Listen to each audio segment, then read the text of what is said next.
So how do you get a software job without a coding bootcamp or a degree? This is becoming more and more popular in recent times. When I got my first software job 10 plus years ago, this wasn't really a thing. I didn't hear about coding bootcamps, and I didn't hear about people getting software jobs without degrees. But now I see it all the time, and I even see my own friends getting software jobs and they don't even have a CS degree or electrical engineering degree or computer engineering degree. It kind of annoys me because I got my degree and I spent a lot of money on that degree and spent a lot of time investing in that degree. But then I see these people online, they only start coding for 4 months and then they all of a sudden they get a software job. That doesn't seem really fair. But as I read more about these people getting software jobs and the process that they went through, I actually think that I had an easier time getting a software job. But that's for another video. So going back to what I was saying earlier, how do you get a software job without a coding bootcamp or a degree? Now I see a lot of people asking questions about this online, and I see a lot of stories of people who've done it. And I have my degree. I actually have 2 degrees in electrical engineering. So your path will be a lot different than mine. But as someone who is on the inside, I can share about my thoughts and I can share about my experiences of how I've seen people come in and touch on some subjects that people on the outside aren't really aware of. So in this video, I'll be talking about the 4-phase path on how to get a software job, my recommendations for each phase, and how to find your place in the tech industry. So let's get started. So phase 1 is to learn the coding basics. And in this phase, your focus is to learn one programming language really well, learn how to debug, and learn some basic dev tools like Git, Terminal, and IDEs. And in this phase, your goal is to see if programming is right for you. A lot of times, I think people have misconceptions of what programming is. They think they can learn it in 4 months and then they're a pro already. But you'll start to see what's really involved when you start learning your first language. So in this phase, you really want to be focusing on one programming language. And not just any programming language, but one of the 5 main programming languages. And that's going to be Java, JavaScript, Python, C#, and C/C++. Each of these programming languages, as you probably most likely know, is associated with a particular domain of software development. JavaScript is associated with web development, Java is associated with Android development or some type of GUI application. Python is a general use type of programming language. It can be used in a variety of different contexts, applications. It can be used for web development, but it's commonly associated with machine learning and AI. C# is associated with Windows applications and game development using the Unity engine. And C and C++ is associated with game development or some sort of embedded software development. So which one would I recommend as your first programming language? A lot of people will disagree with me on this, but I would say C is the first one that you should learn. A lot of people will say that Python is a better choice because there's less things you need to worry about in Python, and Python is also very versatile. Like, you can use it for a lot of different kinds of applications. In spite of all that, I still recommend that you learn C because C really helps you understand how computers think. And that's really important if you're going to be a programmer, if you're going to be a software developer.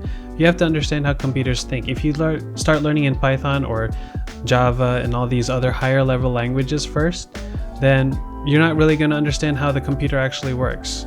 So people will say that C is too advanced and be too intimidating and too frustrating for beginners, but C was the first language that I ever learned. When I was learning C for the first time, I didn't really think it was that hard, and I was getting frustrated sometimes, but this is what I thought coding was. I thought this was part of the experience. I'm learning how to code, and I thought that was just normal. And you're gonna experience the same kind of frustrations no matter what language you're gonna learn. So why not learn with C? When I went to my first software job, the only thing I knew was C, and then they asked me to code in C++.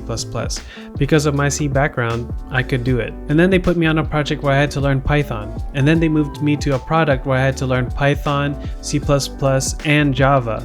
And then they put me in charge of the GUI application, which was in Java. And then they moved me to Android development, and I had to code in Java again. And then they put me in web development after. they made me code in JavaScript. So I knew I had no experience in all those things, but because I knew C, it was easy to just pick up those other languages. And then I went to my second software job. I said, I know C, I know C++, Java, JavaScript, Python. And then what did they ask me to code in? C#. So you see, learning C is really key. In fact, I'm pretty sure you've probably heard of CS50. It's a free course from Harvard University. It's an introduction to computer science. And the programming language that they go in first is actually C. Now I think they know what they're talking about. And speaking of C, if you're in phase 1 of your programming journey, I have a free gift for you. It's called my 30-day beginner coding challenge. It's a 30-day guide where it takes you from no coding experience to building your first 4 projects. And for each of those projects, I have some tutorials for you, and then I guide you step by step on how to build each of those projects. The tutorials in that guide are in C, but if you want to start with a different language like Python, you can still take the same guide and then just take the principles from it and still build the same projects. You can download the guide in the link in the description. It's absolutely free, and if you download it and pay attention to what it says, you'll definitely learn some fundamental programming concepts. So in this phase, it doesn't really matter which programming language you start with, because a lot of the principles that you learn in your first programming language will translate over into your next one. The key in this phase is to get into the rhythm and be consistent in learning how to code. And once you're done with that, it's time to move on to the second phase, which is to find your niche. In this phase, you'll grow in your current programming language, or you pick up a second one and learn more specific programming philosophies in the niche that you're trying to get into. And what do I mean by niche? It's one of those domains that I mentioned earlier, and I'm kind of surprised about this, but a lot of people think web development is all there is in software development, but there's actually a lot of domains that you can choose from. So in this phase, you want to choose which one that you're most interested in. Maybe it's web development, game development, Android development, GUI applications, machine learning, or embedded software. So in this phase, after you know the basics, you want to figure out which field you want to get into. You can look at some internships and jobs that you're interested in, and then you look at the qualifications or the job posting, and then you can see which programming languages you should focus on. Now, figuring out which field you want to get into is a combination of a lot of things like your skills, the things you're interested in, your background, and the demand. If you're watching this video, you're probably trying to switch careers from your previous career to software development. What I like to recommend people to do is try to find an intersection between your previous career and software development, because you're going to have an edge over other people who don't have your background. For example, if you're really artistic, you can go into UI UX design. Or say you're coming from finance, you can make a finance app, you can do blockchain development, or you can do some sort of e-commerce solution. Or maybe you're in healthcare, and then maybe you can go into augmented reality or virtual reality and then try to make some simulations for healthcare professionals.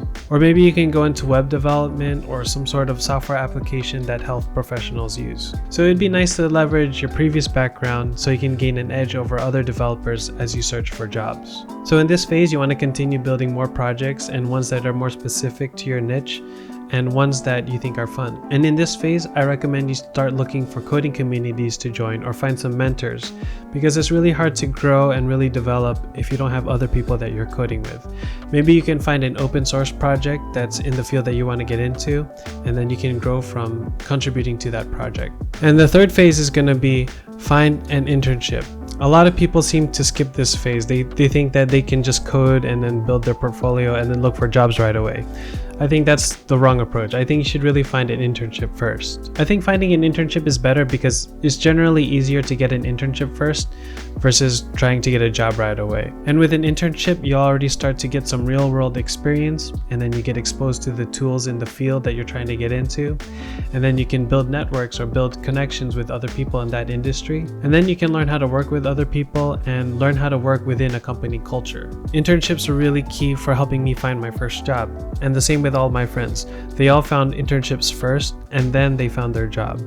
And then these internships, they really were key, because when I was applying for jobs and when all my friends were applying for jobs, a lot of these companies are looking at their internships and seeing what kind of experiences they had. And usually the internship that you get usually puts you on a trajectory towards that field. So if you can find an internship in the field that you're trying to get into, then that's really key, and that will really help you get that job.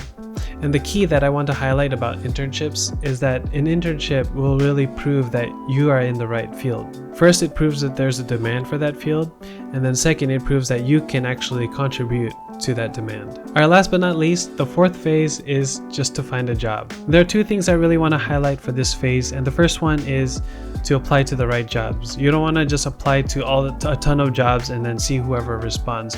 You want to make sure that the ones that you're applying to actually make sense with your background. And the second thing I want to highlight is you want to prepare well for the interview. I mentioned this in one of my previous videos, but it seems like whenever you go to a job interview, there's this sort of game that the employer wants to play with you. And in this game, they ask you a bunch of generic questions like, what is your ideal job? Or where do you think you'll be in 5 years? Or have you ever had a coworker who was hard to work with? What did you do with that coworker? And you have to be prepared to answer all these kinds of questions because you don't want to be thinking about examples on the spot. You want to prepare beforehand and then be able to give an answer right away. And another thing you should focus on is coding challenges. Of course, you should practice coding challenges, all these kinds of job interview coding challenges. I went through a couple of them in my channel, like the Google coding challenge, the Fibonacci sequence. And here's a really interesting one. It's a question about implementing the power function.